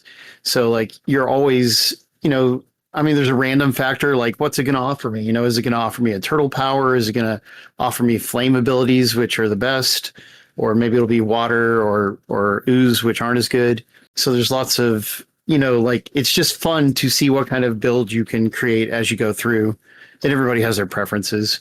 And then you have, of course, there's Turtles-themed bosses. You fight Bebop and Rocksteady, Leatherhead, Karai, who is Shredder's daughter. I think it's the first non-fighting game where you get to fight Karai. I could be wrong. Then, of course, you fight Shredder himself, and there's one DLC stage where you fight a robot. But anyway, it's got, it has good art, it has good music, it has wonderful voice acting, and the story is actually written by a real IDW Turtles comic writer. So it's super authentic. It's the most authentic story a Turtles game has had. All of their voices, as in the way they are written, is just perfect. It's always suited to their personality. There's a little bit of humor. There's a little bit of intrigue. I would say it has more story than Hades because there's more long conversations, a conversation where 4 or 5 characters are involved. Hades doesn't have that kind of thing. It's just back and forth between 2 or 3 characters at most. So I like that. Like a Ninja Turtles fan is going to get a lot out of the story. But guys, and yes, it is kind of Hades like. There's a greater emphasis on dashing, like which I like. Like if you get the right abilities, you can have it to where your dash does flame damage or lightning damage or whatever. And Hades kind of has that, but it's more common in this Turtles game that you're going to be dashing around a lot. So you use that to dodge and to attack, which is really good.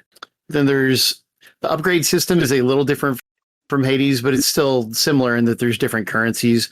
But you basically have there's two main shops with two kinds of currency. One currency goes to each shop, and they give you all kinds of incremental upgrades. Like you can upgrade everyone's attack a little bit, everyone's speed a little bit, but you can also upgrade the turtles' specific powers. So there's just so many different kinds of upgrades and ways to spend your currency between runs, which makes it addicting. But I haven't told you about the best feature, the thing that puts it over in some way, is that it has an online player for up to 4 players.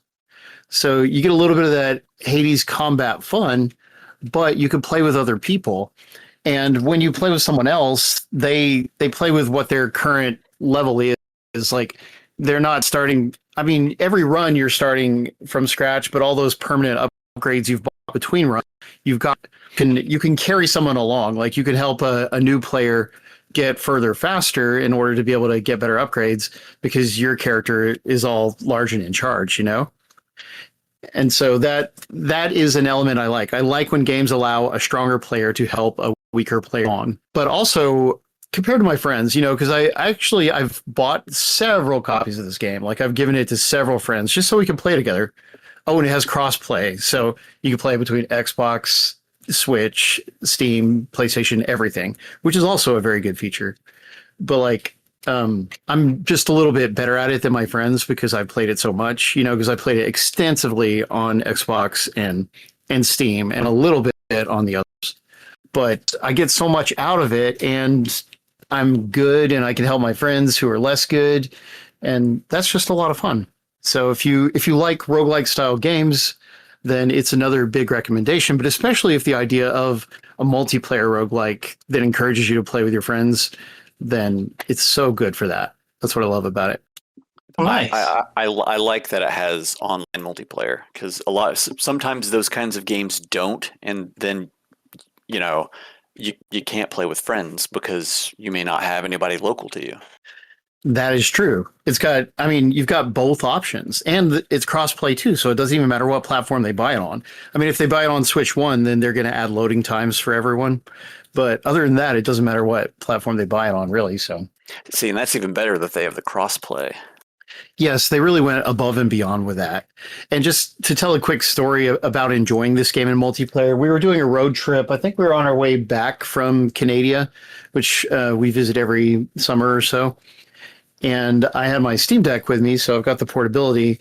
And my wife turned on her hotspot, and I got one of my best online friends. He always wants to play online with me, every few days.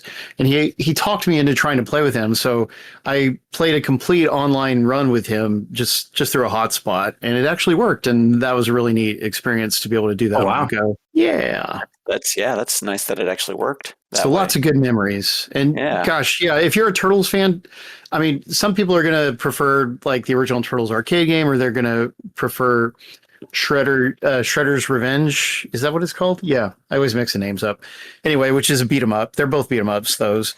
But for me, this is the best Turtles game ever made, and I really hope they do a full sequel. It would be so nice to have like the same kind of design, but maybe a little bit bigger scale, like with more than just 4 levels or whatever. I would love to see them continue to work with it. Oh yeah, I've got a friend who he's a massive Turtles fan. In fact, he does a lot of Turtles content online too. Ooh, right. What's that? Yep. So that game, I highly recommend it. And now it's been out for a while, so it actually goes on sale it's a $30 game or $25, I think, but it goes on sale for like $12 on the various platforms. So, even if you're just casually curious, just wait for a sale and grab it, and you'll have so much fun with it, especially if you have even one friend to play it with. And there's matchmaking too. Oh, even better. Well, if we're talking about matchmaking, we can get back to the romance games. and I can. What Bluestar started with a Rune Factory DS, I played the most newest, the most recent release in the Rune Factory series, Rune Factory Guardians of Azuma this summer. Gamer, and they were nice enough, like, we're playing it on Switch, and the Switch 2 came out as I was reviewing it, and they sent a second message. They're like, hey, by the way, if you got a Switch 2, here's the code. So I was like, I do. I went in the mountains at midnight and picked up my Switch 2. So I played the game about 70% on Switch and the last 30% on Switch 2, and it actually ran just fine on both. You know, the loading times are about the only thing that I noticed. Just a tiny bit of pop-in, but nothing like Rune Factory 5, which absolutely killed me with its pop-in. But this game, excellent. They not Rune have promised us, excuse me, that Rune Factory 6 is coming. The Rune Factory games have always been more of a European setting, knights and swords and castles and kind of stuff, although it's all small town kind of stuff, but it's a small town that you would expect it's somewhere in Europe in the at some point, because it mixes old time stuff and new time stuff, whatever. It's a fantasy European kind of series. This one they set in a Japanese kind of area. It's 4 main continents, one for each, excuse me, like season, all in a winter towns. So not just one town, you got 4 towns.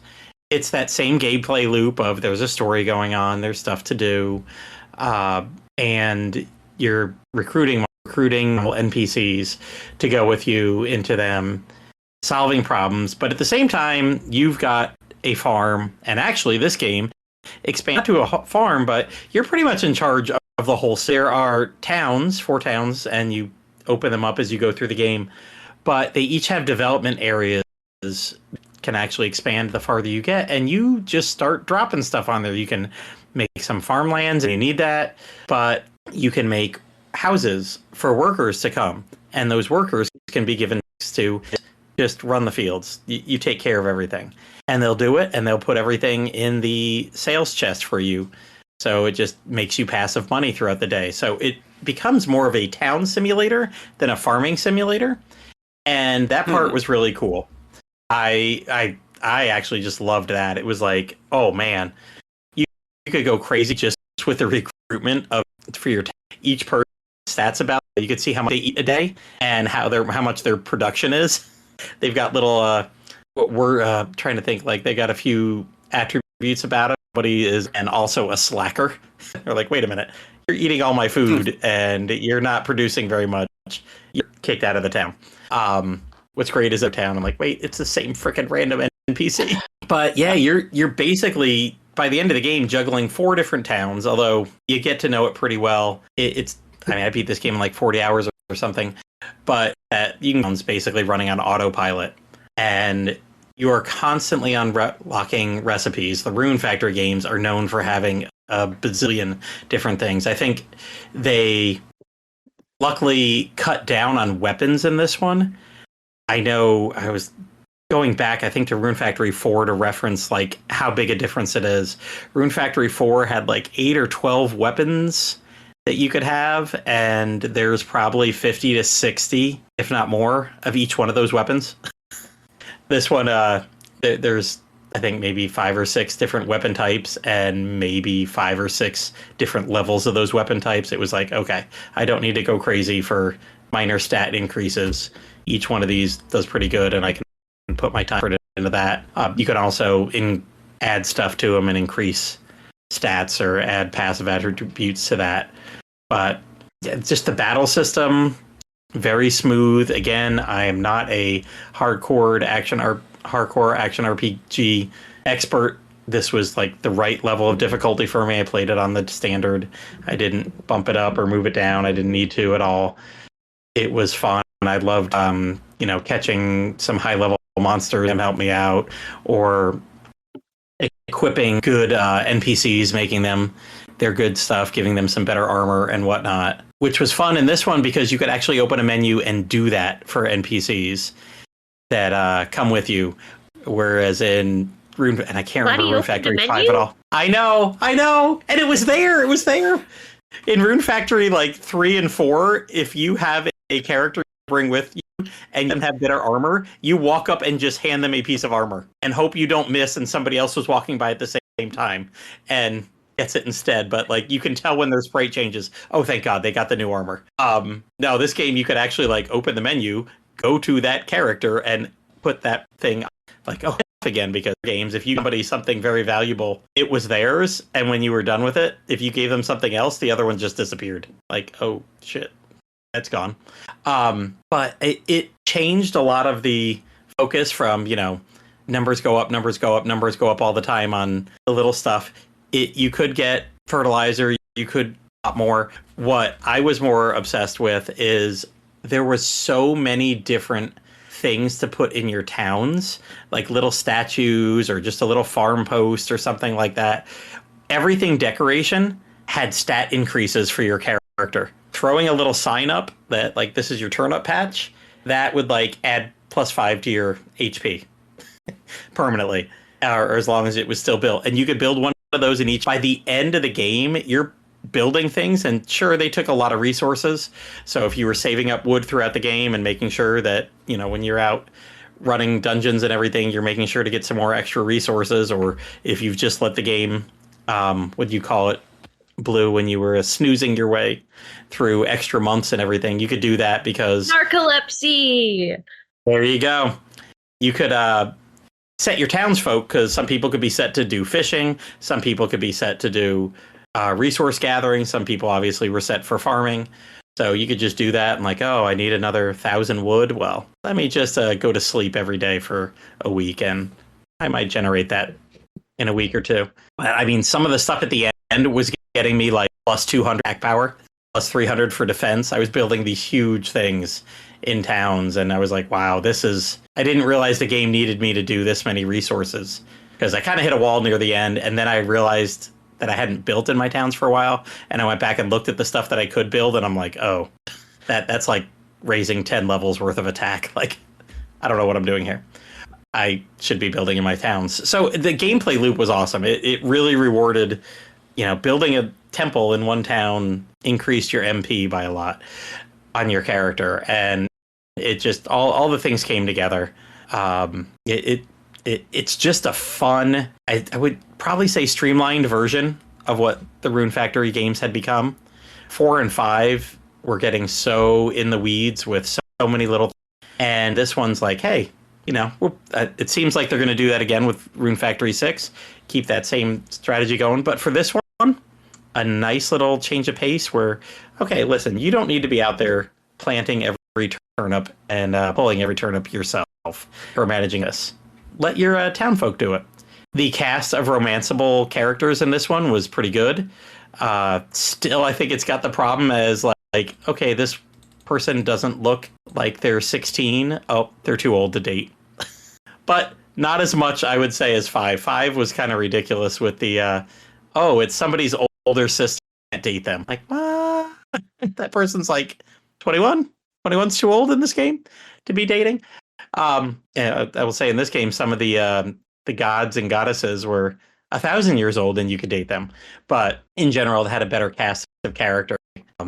5 did. The classics are the class. It's hard to say that. But if they keep 2 Rune Factory going, one that does more regional variation kind of stuff like this and doesn't focus so much on the farming, I think that's awesome. But, you know, I'm also looking forward to Rune Factory 6 so I can get into the nitty-gritties of a farm again, too. So I kind of like the Yakuza series is kind of split into your Like a Dragon turn-based battles, but they're still doing other ones with the beat 'em up. They've kind of split their series and having it going 2 directions from now on. I could see Rune Factory doing this and really playing around with expectations and whatever. But at the end of the day, it is have a fun chips, action combat, and get through it all, eat your turnips. And I know there's quite an exposed game I see, but playing this for review with a Fantasy Life Eye sitting preloaded on my Switch, I was like, oh, no, I'm done. I rolled credits. It was a pretty good story, too. The way you could fly around different islands and I wouldn't say it wasn't randomly generated. There's a lot of little islands though, other than the 4 main towns, and the way that it explained it all was pretty cool. Of course, it had to have some amnesia component, but such is the life of JRPG fans. But if you've ever played a Rune Factory game and you're like, I don't need to pull every turn up, or even if you felt like you could, I think this one's a good one. I gave it a 4.5 out of 5. I really enjoyed it. Man, I forgot that JRPGs had so much amnesia. You know what? It's an easy thing to forget. I know Rune Factory 1 had amnesia. Oh, they all do. Right. 3, I know 3 definitely does. 4 definitely does, because you fall like the first 2 minutes of the game, your character falls out of a ship. Oh. Yep, that's the opening. It's like, oh, we're on an airship. Ah, we fell off an airship. And they immediately you the thing, which pretty quickly gets, wait a minute, I don't think you're him. But all right, I can't think of any other similes or metaphors that I can use to describe how wonderful this game is. So I will pass the English on to you, Bluestar. What's your third game? I was wondering if you were going to do something like that. Well, I got a little bit. So my game of the year is Metaphor Re Fantazio. I absolutely read Fantazio means, so I just affectionately refer to it as metaphor. There is an amount of fantasy in the game that is like an important sort of story point, and that's kind of where the Fantazio comes from. But I don't know, man. Or game's a metaphor, so it's kind of a heavy-handed metaphor. But it's an Atlas RPG that takes a lot of the sort of gameplay loop of the Persona series, but combines it with mechanics that are similar to, I would say, I can confidently say that it's similar to like a Bravely Default job system. So Ooh. you're not catching demons and fusing things together, but you are unlocking and increasing certain archetypes. So you'll have like your warrior archetype, your mage archetype, and all of those things, and they can upgrade, and you can upgrade those different jobs from, spending time and deepening your bonds and going through all of the side characters' stories like you would in a Persona game. And honestly, 100%, the story is phenomenal. I mean, yeah, it is a little bit of a heavy-handed metaphor. And one of the big things that keeps coming back is that a lot of people that this book keeps coming up. This book that was written, and it was written as sort of an ideal society where everyone is living in kinds of things. But the interesting thing is you're living in this fantasy realm where, there are a bunch of different races. There will be like your elves, there are little bat creatures, there are basically humans that have horns, kind of the top dogs of the race hierarchy. But there's all sorts of different things, and you're playing as just a basic human, which becomes very clear from the start that basic human is kind of rare and kind of the bottom of the food chain, which is kind of flipping every sort of race hierarchy you normally see in any game right on its head, because the normal one is the outcast. And then I started talking about the book and then got sidetracked. But this fantasy world that they're talking about that is ideal, there's a lot of things in the book that make it seem like this world that they're talking about is the world that we are in, which I don't know if I can necessarily say that we are living in an idealized world, but thinking about someone from another world sort of idealizing the one that we're in, it raises a lot of questions and gets you thinking about a lot of things. But the characters and the story and the setting, all of it, there are absolutely no misses in any of the characters. Another thing that is really interesting about the game that I've heard a lot of people complain about the Persona series, that they're tired of the casts all being just high schoolers and things like that. That is not the case here. You'll have maybe, I mean, you're playing as kind of a young man who essentially you're coming to the city with your fairy friend, and you are on a mission from the people that you lived with in your sanctuary to get in contact with somebody to try to find a cure for the prince of the realm who is under some sort of curse. And at the same time, someone else had just come in to assassinate the old king. So now the whole realm is thrown into complete chaos because they don't have a new ruler.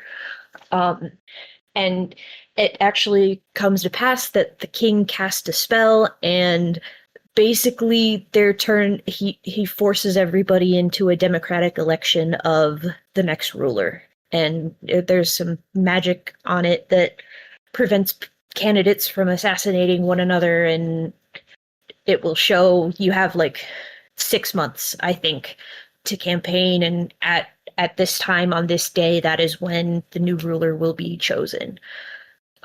So you have your young man who's the main hero. There are a couple of other younger characters who are just sort of like starting out in the world, but you also have older characters who have been knights serving the royal family forever. There's another knight who, is a dad, and, so he's going through like a completely different portion of his life.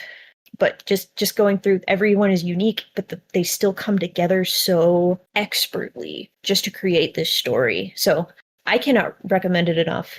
Even if you're the kind of person who is usually like, Persona's not really my thing. I think this takes all of the good things about Persona and discards all of the bad things. Cannot recommend it enough. This is definitely one I cannot wait till we get a Switch 2 port of. Between this and Clair Obscure, I keep thinking at some point those two are going to come, and everything I've heard of both of those games is amazing. Clair Obscure is one that is on my list of things to play eventually as well. So if it's anything like the experience with Metaphor, it'll be a great time. Excellent. Yeah, I like the Persona gameplay loop. It's tough to get into it. Like, I really had to gear myself up each time for that. Like, okay, I know this is going to take a couple of months of playing and a lot of hours. So the other thing that's nice about it is you do have, like, the calendar system and everything that comes with it. However, the, like, time limits for things are generally pretty lenient. Like, you're not going to have to completely micromanage everything and use a guide to get through to make sure that you can get everything done. There's enough time for that. Nice. And I never worried too much about that in Persona. I never ran. If you're like I am, you'd worry about it. But even sometimes, you'd get a request for like a bounty, and they'd say, hey, some guy stole this item for me, and I guess they're hiding out in this dungeon, and this dungeon is 2.5 days away. So you'll get on your runner, which is essentially a ship that, instead of wheels on a car, it looks like a giant ostrich kind of thing. And so they run along the wastelands and terrains.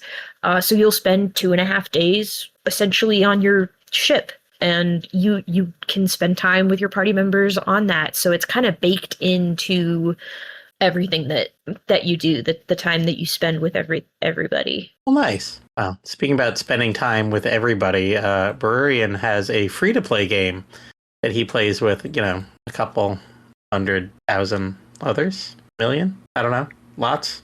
Did you know that the critically acclaimed MMORPG Final Fantasy XIV has a free trial and includes the entirety of the base game, the award-winning Heavensward, and the second major expansion Stormblood? You can play up to level 70 with no restrictions on playtime. So yeah, obviously my first choice for this year is Final Fantasy XIV. I've always been a big Final Fantasy fan. I like to tout that I am an OG fan. I have been playing these games since the first one was new. Final Fantasy XIV, though, I have been playing off and on for the last 12 years now. But this year, I have put more time in it than the last 5 years combined. Like, I got my PlayStation wrap-up because I play on my PS5 the most. You can play on the PC too. You just have to buy keys for the platform you're on. I am a crazy person, and I have bought the game twice over so I can play on the PC or the PS5 whenever I feel like it, though I spend most of my time on the PS5. No, according to PlayStation, this year I put about 450 hours into Final Fantasy XIV, and that's just in the last 5 months. Oh, man. Yeah, I have been playing a lot. There's a lot to do in this game, as with any RPG or MMORPG specifically. No, I don't particularly play this to play with other people.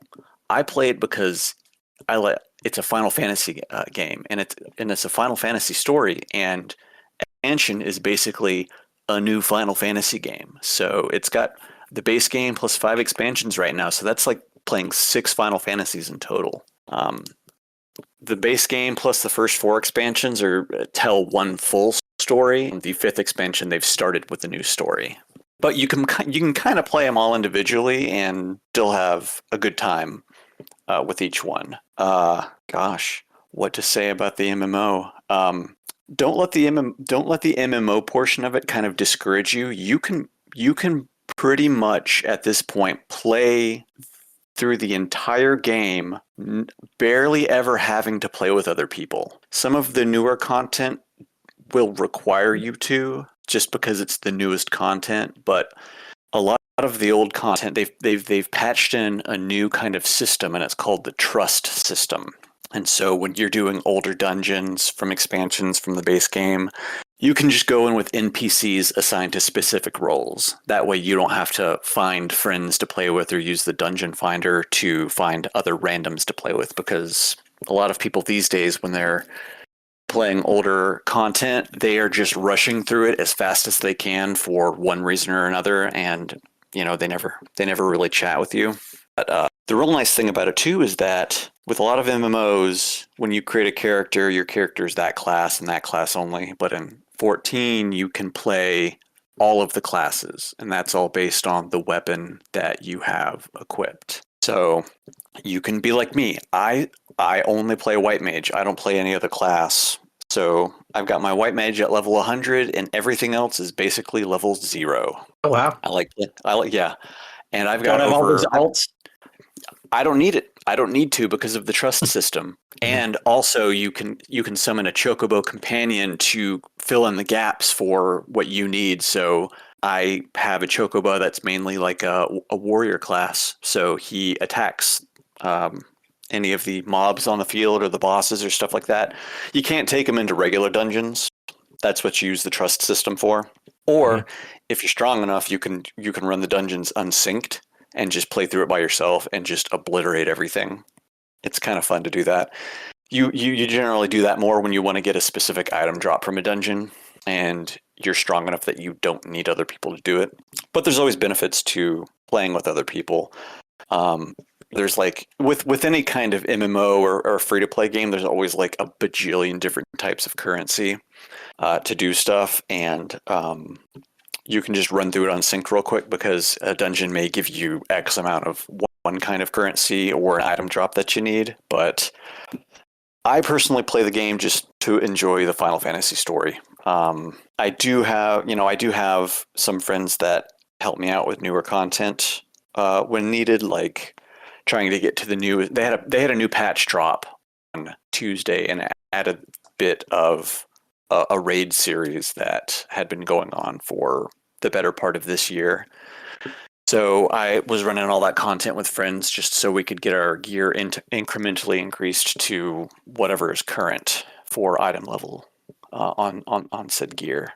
So, but that's where it comes to, needing other people.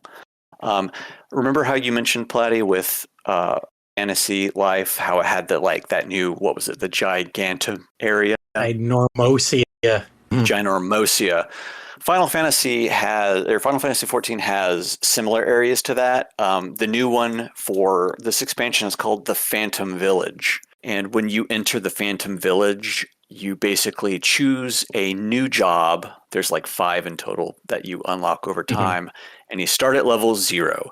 And when you're in this new Phantom Village, you can use your the job class that you currently have equipped, like, with me, White Mage, it's just all the way down to like level 1, and I have to level it all back up, and it only stays around for that area. So it gives a little bit more of something to do, because there's gear and items and all kinds of new things that you can earn from doing stuff in there. So yeah, that's I've put I don't think entirely there's any too much RP time. gamers out there that haven't heard of this. So No, definitely not. And like I said, you can play the base game and the first 2 expansions for free. That is hundreds of hours of content for free, and you really can't beat that. And like I said, you can do it solo now because all of that content is so old. It's real nice. I've gotten a few friends Dragon Quest X to play it. Dragon Quest X, you can do that too. What is it? I think it's up to like the final boss of the base game is free, or did they expand it past that? They expanded it. May it be to version 3 or 4 at this point. Oh wow, okay. Yeah, I've tooled around a little bit with it. The language barrier thing kind of stops me. Just even though I've got, there's ways out there to play it. But Yeah. 14 is just, it's got me by the balls, man. Oh, here we go. The free trial is up to version 4.4. Wow. Dragon Okay. Quest. So I mean, you're talking probably the same amount of content, but Final Fantasy 14 way easier language wise and all the other stuff to get into. So much easier. And because right now, because I'm so caught up on the content, and I don't want to do the end game grinding for some items like the relic weapons. Mm-hmm. I've gone back to playing Final Fantasy 11 in the meantime, because I've been playing through the story on that. And man. Yeah, and they've got a callback campaign going on right now. So for the next, if you had an account in the past and you haven't paid for it since November of this year, you just get to play for free. So I just updated it the other day, and I've just been so one of the owners of the RP Gamer website that I work with decided to go deep diving into private server Final Fantasy 11 this year. Oh yeah, I think it took him about 6 weeks. He's like, I can't do this again. I should play new games. I gotta stop doing this to myself. The real final boss of Final Fantasy 11 is getting Play Online installed and logged in. Because it's like so early 2000s on how like they do all of the setup and everything. It was a nightmare to get it going. But once you're in, and it's easy. Mm-hmm. But anyways, yeah, Final Fantasy 14, there's a billion things to do. Oh, one of my favorite things. They've got a mystery dungeon in Final Fantasy 14. Of course, they just built it all in at this point. After 11 years, why not? Add it all. 14's been around since 2010, but they relaunched it with 2.0 and I think 2013, 2012 with A Realm Reborn, because it did so poorly on initial launch. Well, that's when the Dragon Quest X creator stepped in. Yoshi P, right? Mm-hmm. Yes. That's when he stepped in and overhauled the game. Yeah, no, the mystery dungeons, they're called deep dungeons, and you basically like with the Phantom Village that I mentioned, you start at level 0 and you work your way down through these levels, and you level up as you're fighting stuff. And there's I think four of these dungeons now, maybe 5, and they're all like 200 levels deep. But there are these. It's real nice because you can kind of save and quit it and come back whenever you want. Mm-hmm. And there's like certain points to where you can save. So if you die, say you make it down to like level 19 and you die or you get wiped out, you can continue from level 10 again, and so on and so forth. Okay. So you can get some really nice items from getting like all the way down to level 200. Sounds good. There's all right. Billion things to do in this game, and I've only mentioned a small percentage of them. Well, someone who's probably going to mention a large percentage of what to do in his last game. Paul, can you tell us about Ball Pit or Ball X Pit or Ball Cross Pit, whatever the heck this game is called? I was called X Pit. I don't know. But this is a single player roguelike indie game, mostly developed by one guy. and it just came out a couple months ago, 3 months ago. It launched on Xbox Game Pass, so a lot of Xbox players, including myself, were able to try it easily. And it's also on all the other platforms. I think it costs $15. I got a review copy for streaming, but I also just bought it on Steam so I could play it on Steam Deck and my work laptop. And anyway, it's got this fanciful setup. It doesn't matter very much, but basically it's like a town called Balbalon Falls or something, like it's struck by a meteor or something. I forget. You see it right at the beginning and then it factors into the ending. But other than that, there's like basically no story at all, for better or worse. But anyway, this is a roguelike based on Arkanoid style gameplay mechanics. So like you're a player who can, you're sort of like a paddle, you know, but you got a character and there's a bunch of different characters, like 12 or something characters you can unlock as you go through. Each one has their own special ability. Some of them have drawbacks. But anyway, you can move around like the bottom half of the screen, but not the top half, if I remember correctly. Or maybe you can go up really high if you want. But you bounce a ball, at least one. It's a lot more balls. And you bounce into enemies because it's like a vertical em up. Like the levels scroll vertically, and you're moving between these walls, and you're bouncing balls at the enemies, and that damages them. And you also have like right analog stick aiming if you're playing with a controller, or you could aim with a mouse if you're on a computer. So you're able to aim where your balls go, which is good because in Arkanoid, like the real Arkanoid game and many games like it, the ball just moves in a certain direction based on where it hits your paddle. But this one's not like that. It's like you aim and they bounce off walls, they bounce off the back of the screen, etc. So but I mean, I like Arkanoid style games. This is just the best one, in my opinion. But enemies drop like gold, and each level each level has 2 mini bosses and then a final boss at the end. And if you defeat that boss, then you've successfully completed that run, you know? Like, unlike Hades or Splintered Fate and most other roguelikes, it's level based, whereas like the whole run is just one level. Like you beat a level, if you succeed, that's that run. So you can play it in just little spurts rather than committing to playing for an hour like you have to do with Hades if you're not going to save in the middle. Mm-hmm. So that, you know, that gives it sort of an arcadey attraction to it. But anyway, complete a run or fail, and you go back to the metagame element, which is like you have a little town where you buy buildings. Like basically you unlock buildings or the ability to build a building by finding blueprints during your various runs in the various levels. Like every level has maybe 4 blueprints to find. And then you can build these buildings that have different good benefits. Like they'll automatically harvest these different resources that are used to build buildings, such as wheat, wood, and stone, you know? So you can build fields all over your little area, and then you can assign one of your unlocked characters to harvest them. And man, there's so much to the little between levels building element. And even when I'm not going to play the game in a day, I still just check in and collect my resources. And so it's got a little bit of that like mobile game fun to it, you know? And you could mostly kind of ignore the building stuff. Like you need some of those upgrades, so you can't completely ignore it, but you don't have to get into it as much as I have. But it's, you know, it's got a lot of good to it. Besides perhaps the lack of a compelling story, the only other thing I don't really like about it is I don't think the music's very good. You know, like coming off of, I don't know, Hades just has better sound, you know, like this is not a game with voice acting, etc.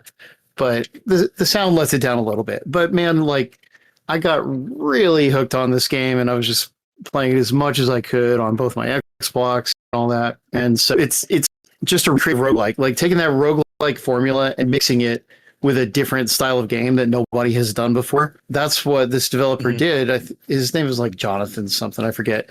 But anyway, he did a really good job with it. And the game is a little bit buggy, and he's not exactly like fast to do updates.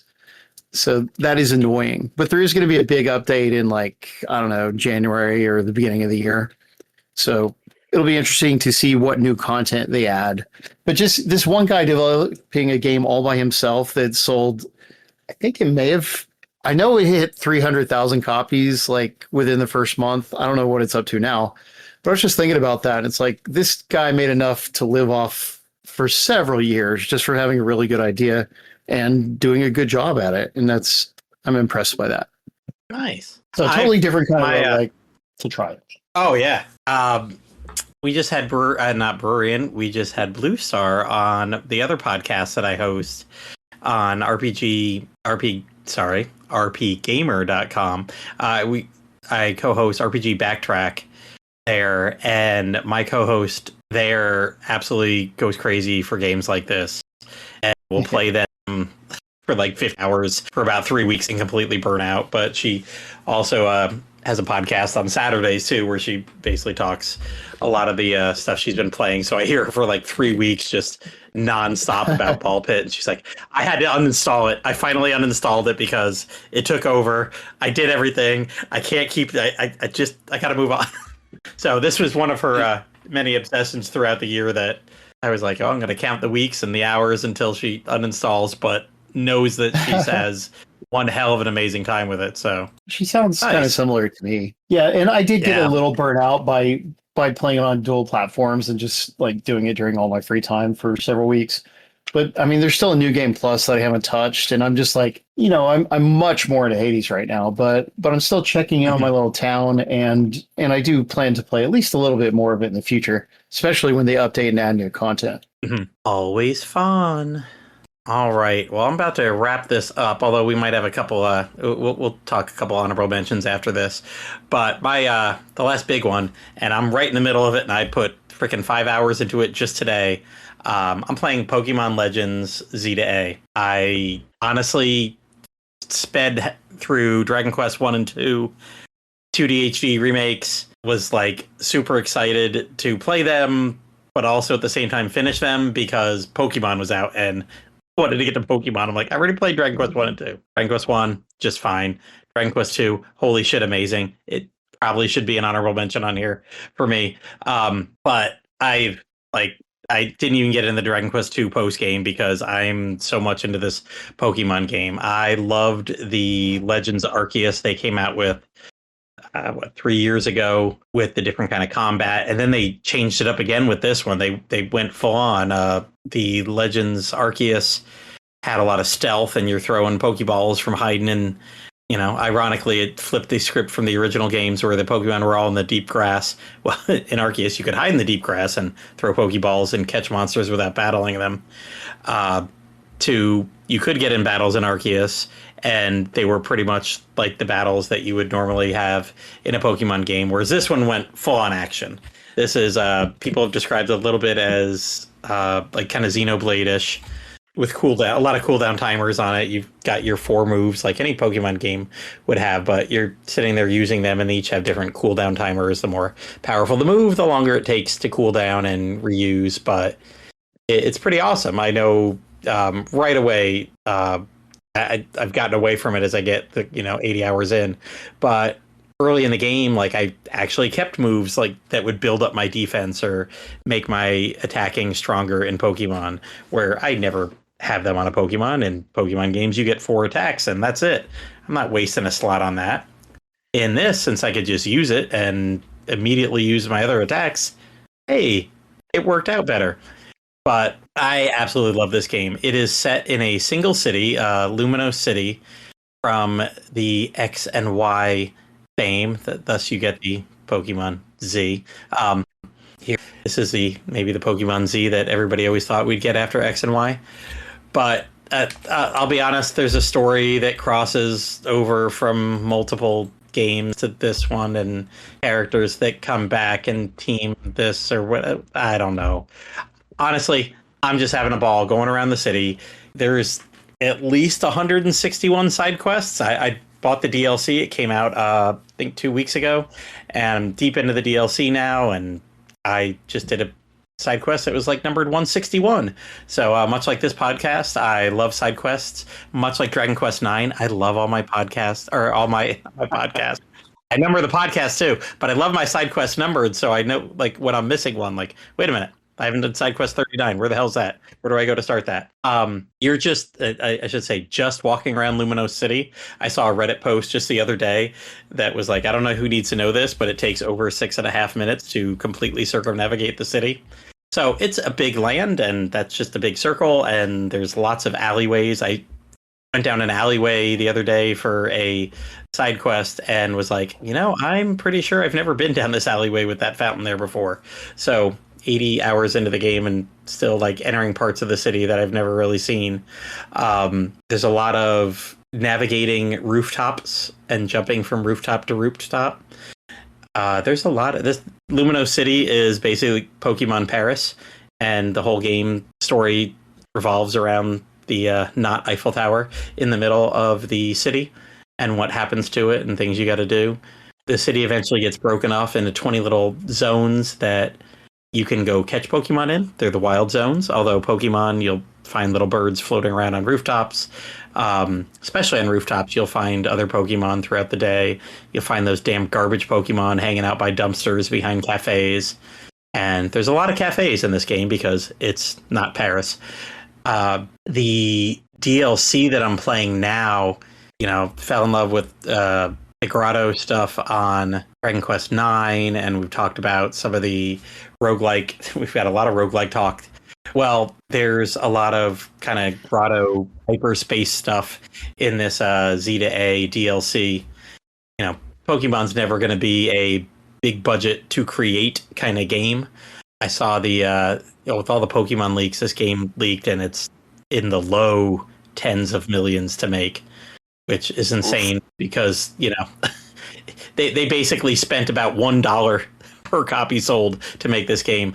I don't know. It's fun. This is the first time I have ever in my life made a complete living Pokédex. I got all 251 or something like that in the main game. Oh, wow. That's not easy to do usually. No. And I mean, it's with the more actiony combat and the fact that there's not 2 copies of this game. So, it's not really restricting you on you can only get one of this legendary or one of that. That's true. Right at the end, suddenly you're getting the X and the Y. Guys, Mewtwo came out as a free DLC before the paid DLC launched. I have found 1 or 2 things in the DLC that I'm like, shit, I don't know if I'm going to be able to get this. I'm not going to probably spend the time. There was one side quest I had to pick one item or another to decide which way I'm going to evolve my Pokemon. And the fact that I bought this digitally and my son's playing digitally on the Switch 2, I'm playing digitally on the Switch 1, and we're both able to play. I've even realized if I cut off his internet on the Switch 2, since that's the main game with the digital, what do they call it, the virtual card loaded on it. Mm-hmm. Mine checks to make sure nobody in our family's playing it. If his Switch is turned off, I can play it at the same time. So that's fun to do. The only thing is we can't trade with each other. Right. They even local trades, it realizes it's the same digital signature or whatever. So we cannot locally trade, but there is an online trading function, and I encountered or read on a website, it was like, there's a lot of Pokemon like Kadabra evolving into Alakazam requires you to trade him. Well, there's a 8-digit code if you're going to trade online. Usually, I've been on Reddit and hooked up with people on Reddit that are like, hey, go to, room 123462235, and I'll meet you in that online space. Well, pretty quickly, fans of the game were like, Kadabra is number 74. So go to room 0074 and somebody will be there to trade you a Kadabra. Like every time I've tried to do that with trading ones, it's been a matter of like 1 or 2 minutes and somebody. Oh, that's great. Yeah. I'm like, this is just something fans decided to do. And that's easy. Yeah. Because it's just by their Pokédex. Very easy. Yeah. Yep. So I've had no problem doing any of the trading ones. But it's just been a lot of fun. The battle system is fast. A lot of it is you could just walk by and throw a Pokeball too, for the most part, to catch them, like you did in Legends Arceus. So not too hard to do that at all. especially now that I'm, got my whole party of 6 level 100s. I can just do that anywhere in the city, catching other ones. The hyperspace stuff is trying to think what it would be like, almost like Dragon Quest Monsters 2 with the key system. There are areas, but you need to make donuts to enter these systems, and you have berries, so you're collecting berries throughout the game. And when you're in these hyperspace like dungeons, which are basically just black and white versions of parts of the city that you're going through, but you'll see like, oh, there are 3 Pokemon spawning in this little area, and if you have a donut, you can go explore that area for 6, 8, 10 minutes, depending on how good the donut is, and you go in there, you catch a lot of those Pokemon, get a lot more berries, so you can go down and deep dive again. So roguelike all over the place. People are adding stuff like that. But it just reminded me a lot of the key system from Dragon Quest Monsters 2, and just running these over and over and over again. Luckily, they show a little picture of which Pokemon are going to be there. So I'm like, oh, hey, I don't have this one. I see a picture of that one. I'm going to go there. And then just side quest. I know I've probably got about 20 or 30 on my map right now. I kind of go clockwise through the city, clearing them out. And by the time I do that and hit 2 more story beats, there's another 20 of them there.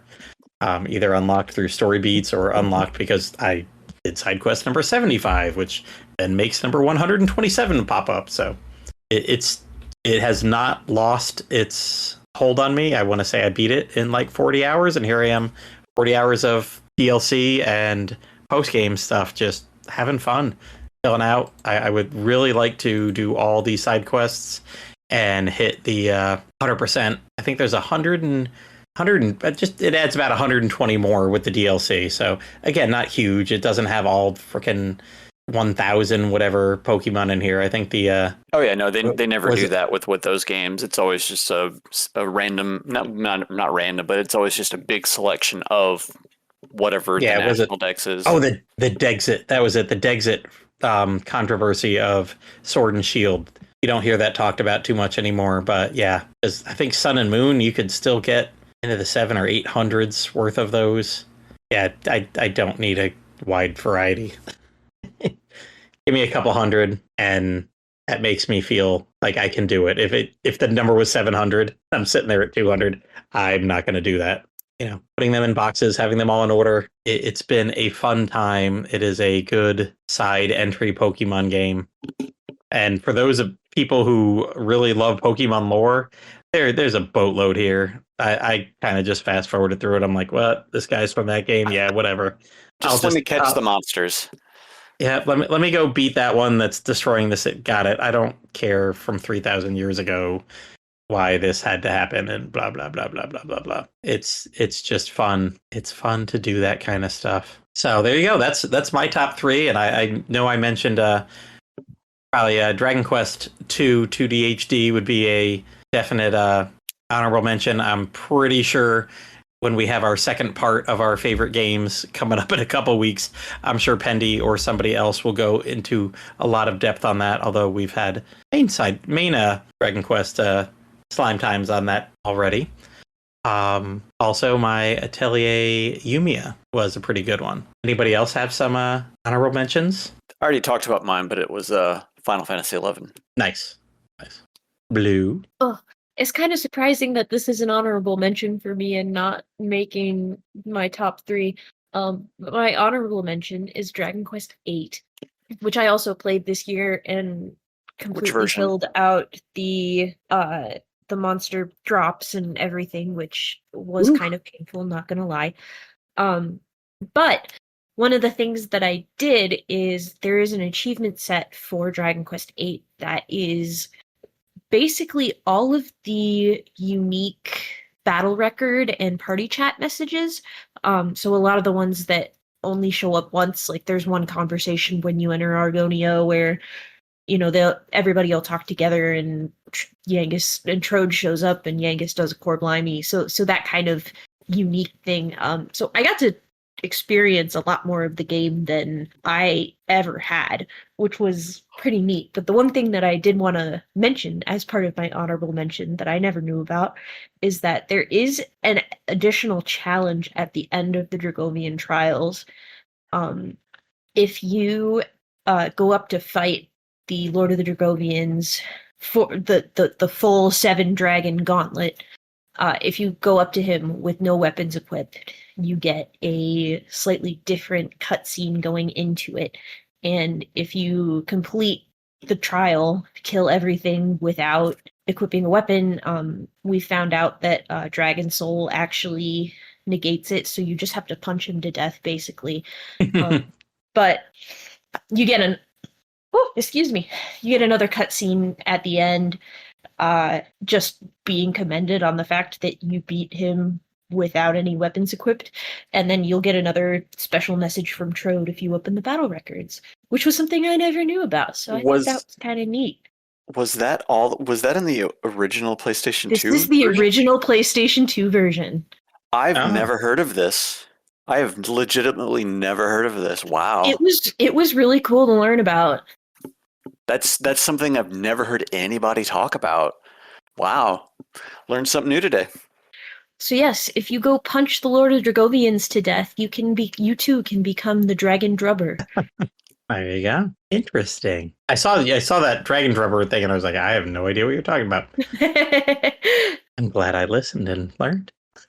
Paul, do you got any honorable mentions yourself? I haven't played this one enough to make it to talk much about it at length, but why don't I mention one more roguelike, and that's Absalom, which is the beat-em-up roguelike. And I know at Co-Optimus, where I write, it's at least one person's game of the year.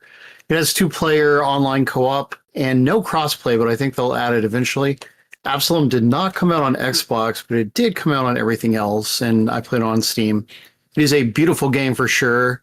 There's multiple unlockable characters. I guess the looks are a big part of it. But I mean, I'm not far enough into it to give you any great detail, but I just know that beat 'em up fans are really into this game, and I am a beat 'em up fan, so I just got to dedicate more time when I can. Well, they definitely have I'm watching the little trailer here, and that art style looks familiar for some reason. I don't recognize any of the developers though. But no, it looks nice, and yeah, they've got a lot of 95s and 100s and 90s from websites that I actually know the names of. Yeah, there you go. And it's getting a big update in the spring as well, so that will be fun for me. Now, I think they should have made it 4-player. I think only 2-player for a beat 'em up is a little limiting because all the big online beat 'em ups are 4 or 6-player. You know, Marvel Cosmic Invasion, which just came out, Turtles, and all that. So shame it's only 2-player, but I mean, they at least need to add crossplay, and then I'm still going to hope that they at least add some kind of 3 or 4-player mode, even if they don't bring it to the full game. But we'll see. If it had a stronger multiplayer component, though, I would have already played it more. You know, if it was 4-player, I couldn't have resisted, but I can wait a while, you know. Nice. All right. Well, let's wrap this up. That'll be it for the end of year Slime Time side quest. Thanks, Blue, Bururian, and Paul for joining me tonight to talk about your personal best of the best this year. Thanks for having us. Yeah. Proud to be Glad here. we could be on. Yeah. And as I like to remind people often, we don't crowdsource or dynamically insert ads you don't all give 2 shits about. We're all grown-ass adults that like to talk about video games and other topics we enjoy. We don't need a dime of your money to do so. But if you would like to contribute to Dragon Quest fandom, feel free to head on over to the Dragon's Den and donate some money to Woodus, who's paid to keep those lights on for decades now. You can use one of his affiliate links to buy Dragon Quest 1 and 2 HD2D, perhaps pre-order Dragon Quest 7 Reimagined, or quite literally anything else on Amazon once you've passed through his affiliate link there. Give him a dime or so. Did you cut off while you were saying that? I did. I didn't know what to give him. Yeah, for years, I used to put a joke in there that he could tell his wife every time, like, help Mrs. Woodus get a new refrigerator by that's important. donating a dime or 2. Yes. Their food's all been going bad from what I hear. Well, you know, they're in a part of the Midwest. It gets pretty cold. They could just stick it outside. It's fine. Oh, thank goodness. There's no problem with storing all of your fresh food outside. I'm sure that's not a problem. Yeah, this time of year it's fine. It's the summer, so we got a time limit on it. So make those purchases, guys. Yeah, and maybe buy some of the games we mentioned. They're really cool. Some of them are digital only, but the popular ones, those are big retail releases, aren't they? I think so. Yes. Either way, bye everyone. Side quest complete.